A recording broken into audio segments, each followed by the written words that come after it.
ژوند کې هیلې ارمانونه او تمې ډېرې زیاتې وي خو دغه ارمانونه کله کله د یو چا لپاره ډېر په اسانۍ سره او ژر پوره شي خو ولې دا خبره همیش کیږي چې ژوند کې د هیچ ارمان هم نه پوره کیږي یا ټول ارمانونو ته یو څوک نه رسیږي ولې د ژوند د تېرېدو لپاره طبعا چې دا مهمه خبره ده چې یو تمه پکار ده یو امید پکار ده یو هیلهمندي پکار ده خو کله کله دغه د ژوند شرایط تر دې حده راورسیږي چې انسان له هر څه زړه ماتی شي زړه توری شي او هر څه ورته بېباکه ښکارېږي یا له ژوند څخه هېڅ خوند نه شي اخیستی له ژوند څخه نارضایتي زیاته شي قناعت نه وي موجود او بالاخره ډېر کله بیا داسې هم کېږي چې د ژوند ساحه دومره پر ځان راتنګه کړي چې خپل ژوند په داو باندې ووهي او ان تر دې چې د خودکشۍ تر حده هم ورسیږي نن خپرونه کې پر همدې باندې بحث کوو چې ولې له ژوند څخه زړه توري کیږو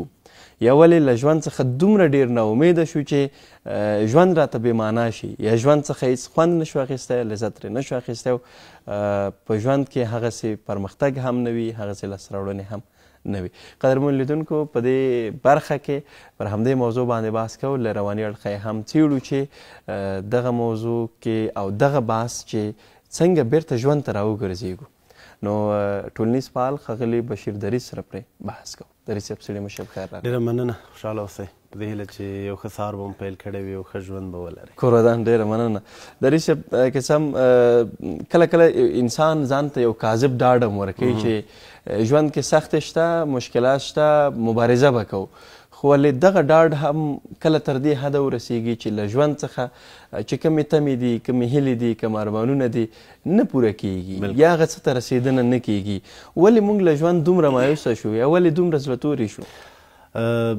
قدرمن ډېره زیاته مننه په دې هیله چې ټولو هیوادوال به ډېر ښه سهار پیل کړی وي او دغه هر سهار د ژوند یو نوی فرصت یو نوی ګام دی مخکې تر دې چې ولاړ سم موضوع ته راځئ په دې به خبرې وکړو چې ژوند اصلا دی څه شی څه ته موږ ژوند وایو ژوند یعنې څه روانشناسان یا ارواپوهان په کل کې د ژوند لپاره په سلګونه تعریفونه لري روانشناسان د هغوی وایي چې ژوند مبارزه روانشناسان د هغوی وایي چې ژوند کې سختۍ ګالل ډېری د هغوی وایي چې ژوند یعنې خوښي ځینې دې وایي چې ژوند یعنې چکر ځینې دې وایي چې ژوند یعنې مستي شوخي یعنې بېلابېل تعریفونه ورته لرلی شو خو په کلي ډول یا په درست ډول موږ کولی شو چې د ژوند لپاره مشخصا داسې تعریف وکړو چې ژوند هغه فرصتونه هیلې او امیدونه دي چې یو انسان د باقي یا په اوږد مهال کې ځان سره ولري او دغه په اساس باندې مخ ته ژوند وکړي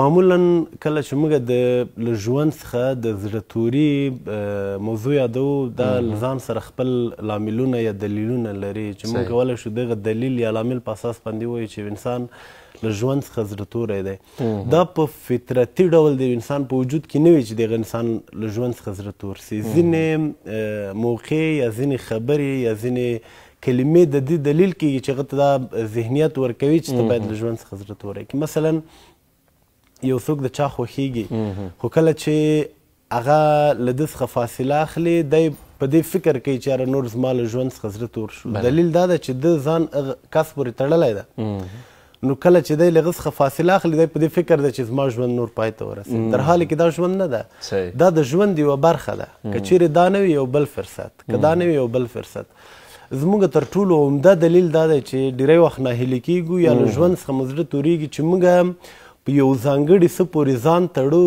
کله چې هغه له موږ څخه ځي یا موږ له هغه څخه فاصله اخلو موږ فکر کوو چې زموږ ژوند پای ته ورسېد نو همدغه برخه چې کله یو څه پسې ځان دومره تړل یا ځان دومره ورپسې احتیاط کول چې له هغې برخې به بیرته راګرځېدنه سخته شي ولې لومړی وکړې یو څه دې برخې ته متوجه نه کېږي ځکه چې ژوند کې لوړې ژورې شته ده که پور د زو ښکته هم راګزارېدی موږ په رښتینې معنا تاسو ته هم معلومات کېږي ژوند مو دې ټولنه کې کړی دا ټولنه مو لوستې ده کتلې مو ده زموږ علمي کچه هغومره لوړه نه ده چې موږ د ژوند په تعریف پوه شو ته باور وکړه زما یعنې ډېری ناروغانو سره چې ما کله مجلسونه کړي دي زه چې له هغوی څخه لومړی پوښتنه دا کوم چې ته ژوند لپاره څه تعریف لرې دوی ګونګي کېږي یعنې ان تر دې چې د ژوند لپاره تعریف نه لري.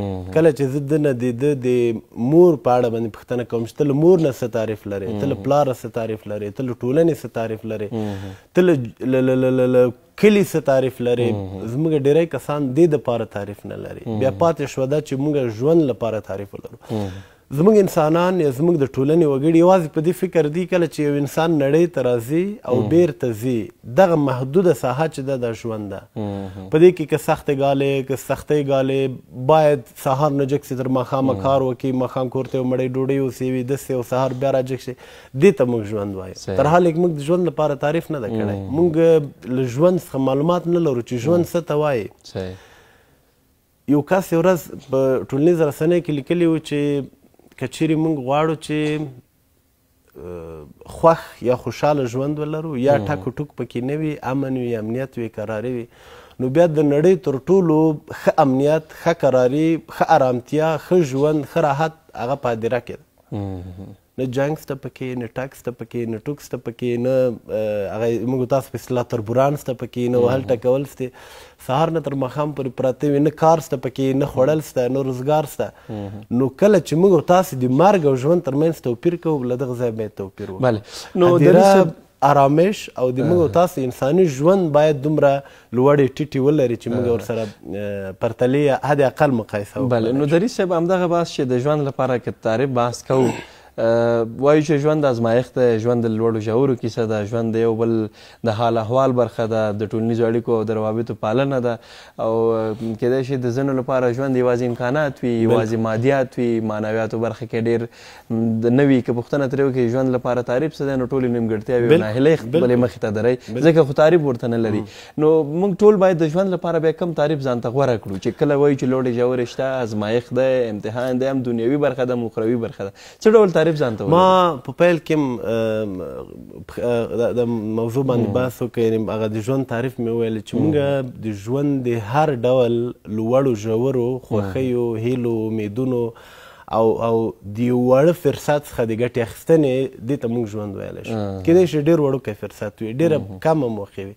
مثلا زه معمولا همیشه ځینو ملګرو ته وایم کوشش وکړئ ژوند دې پورې مه تړئ چې زه سهار ځم ماښام راځم او کار روزګار کوم، شپه ورځ تېره شي، شپه ورځ په دې ورځ جریان کې یو وړوکی فرصت را جوړ کړئ، د هغه څخه هم استفاده وکړئ. مثلا د زوی کلیزه دې ده، دوه درې ملګري در وغواړه، کښېنه ټوکې ټکالې وکړئ، یو فرصت برابر کړئ. مثلا یو نوی کوټ دی اخیستی، یا د یو باسکل اخیستی، یا د یو موټرسایکل اخیستی، د په خوښۍ کې هم ځینې ملګري راوغواړه، کښېنه سره یعنې هدف دا دی ژوند ته باید موږ خپله ښکلا ورکړو، نه دا چې ژوند به موږ ته ښکلا راکړي. ژوند نه موږ باید دا توقع نه لرو چې ژوند دې موږ ته راکړي، ځکه ژوند زموږ چارچوب یا زموږ چوکاټ نه ده چې موږ د هغه په مخ ځو. ژوند ته موږ لارښوونه کوو، ژوند موږ ته لارښوونه نه کوي. موږ ته ژوند نه وایي چې دا لاره صحیح ده، دا غلطه ده. موږ باید ژوند ته ووایو چې دا لاره صحیح ده، دا غلطه ده. که چیرې ځینې وخت مثلا له موږ څخه ژوند مخته کېږي، دا په دې معنا چې موږ ورته تسلیم شوي یو، هغوی چې موږ ته څه وایي موږ هغه منو، په همغه اساس باندې مخته ځو.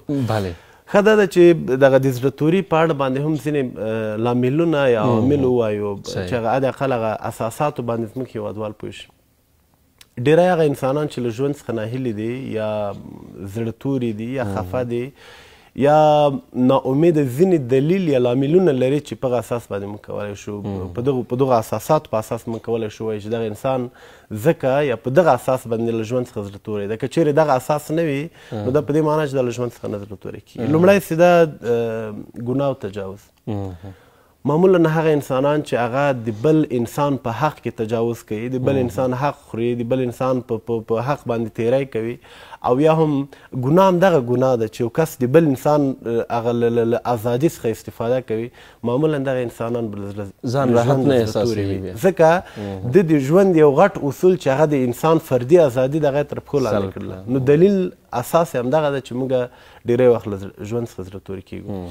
بل دلیل چې اساسي دلیل دی هغه دا ده چې موږ ځان له نړۍ سره پرتله کوو، یا خپله سیمه له نړۍ سره پرتله کوو. مثلا موږ د اروپا یا د امریکا یا د انګلستان څو تصویرونه ولیدل، نو موږ فکر کوو چې یاره دا خو ډېر ښه ځای ده، ژوند خو هغه دی، هغه ژوند ده، در حال کې زموږ ژوند تر هغه زر چنده ښه ده.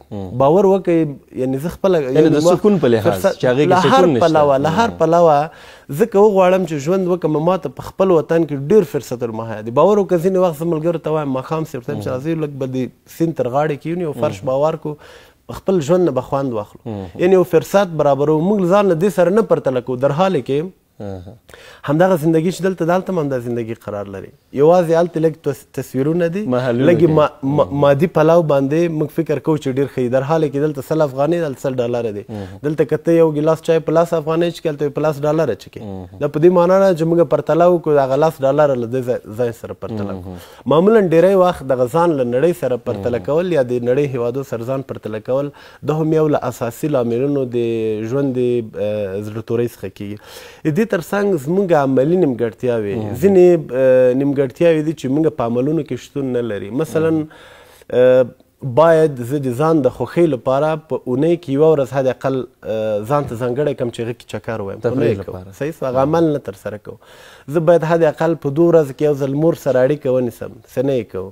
حد اقل زه په ورځ کې باید یو ورور سره پلار سره فامیل غړي سره یو ملګري سره اړیکه وکړم. یعنې زموږ هغه د عملونو نیمګړتیا هم دې دلیل کېږي چې موږ ګوښهنشیني ځان ته انتخابوو. هغه دې دلیل کېږي چې موږ له ژوند څخه زړه تور شي.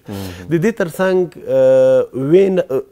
ډار او زړه تنګي دا هم یو له هغو اساسي دلایلو څخه ده. مثلا موږ فکر کوو چې د ژوند زموږ لپاره امتحان دی، د ژوند زموږ لپاره یو سختي ده، د ژوند زموږ لپاره سزاوې دي، د ژوند زموږ لپاره تنګیانې دي. په دې اساس باندې موږ ډېری وخت فکر کوو چې کیدای شي د چې دومره سخت ده نو د ژوند څه معنا زموږ له ژوند څخه زړه توری کېږي.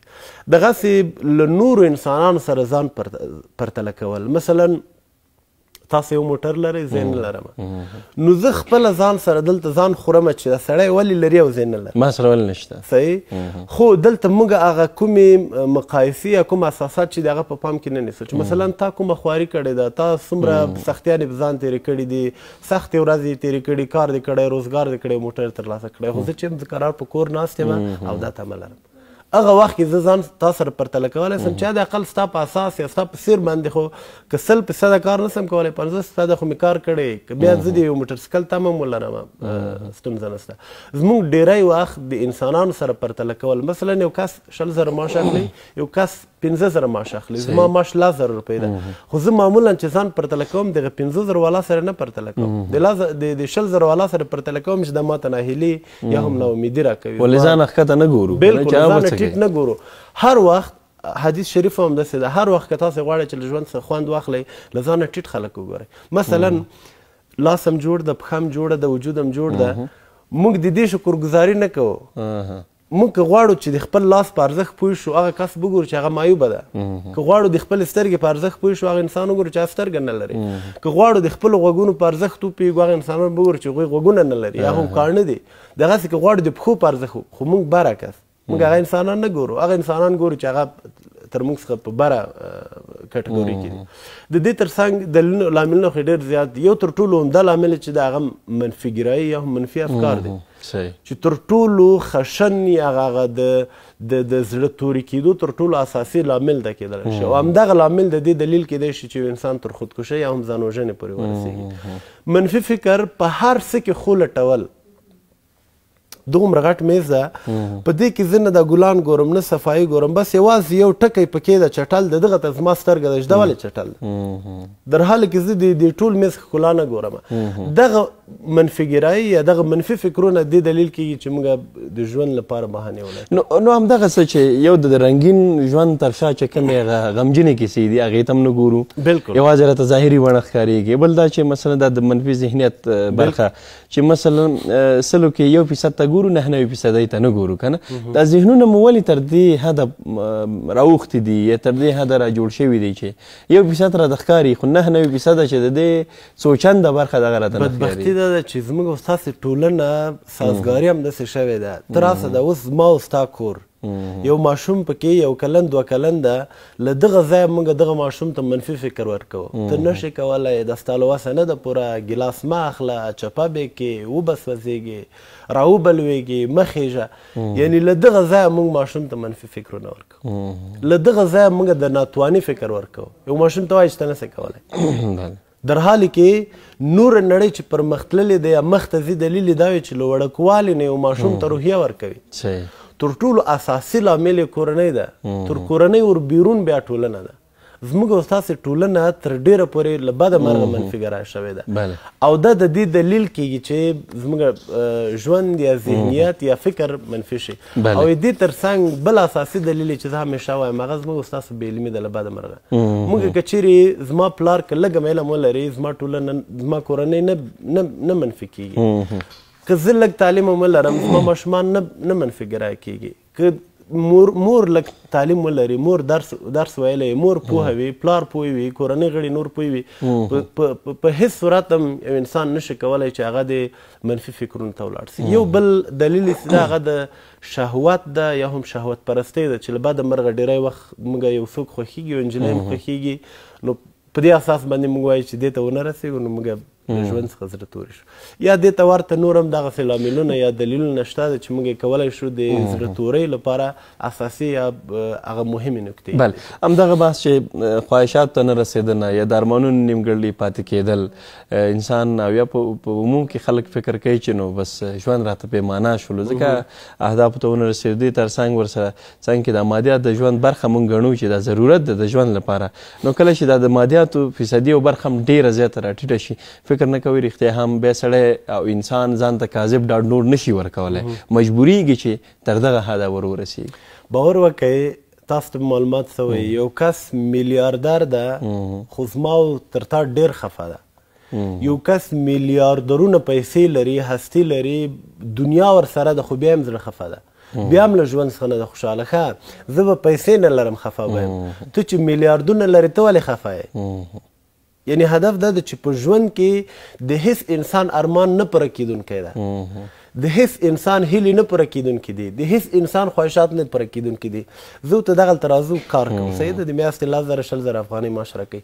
باور وکړه دومره ټینشن نه لرو لکه هغه کس مثلا د عزیزي بانک رئیس درته وایم چې لږ څومره ټینشن سي هغه لري ځکه زما او ستا هغه ټینشن هم د خپل د کار د چارچوب مطابق ده. ټینشن هم دا ده چې سهار به څنګه خپرونې ته به ورسېږو که به ونه رسېږو د هغه 2,000 نور دي د پلانی کار به څنګه سي پلانی به څنګه سي یعنی زموږ ډېری انسانان ژوند په پیسو پورې تړي. باور وکړه په پیسو ژوند ډېر مال دولت ډېر جنجالونه او دا موږ په بار بار اورېدلي چې خلک په خپل دولت باندې هم خفه وي چې کا یو ډېرې پیسې دې وي ورکې شي که نه چې هغه خبره داسې په ژوند کې هېڅ انسان راضي نه ده.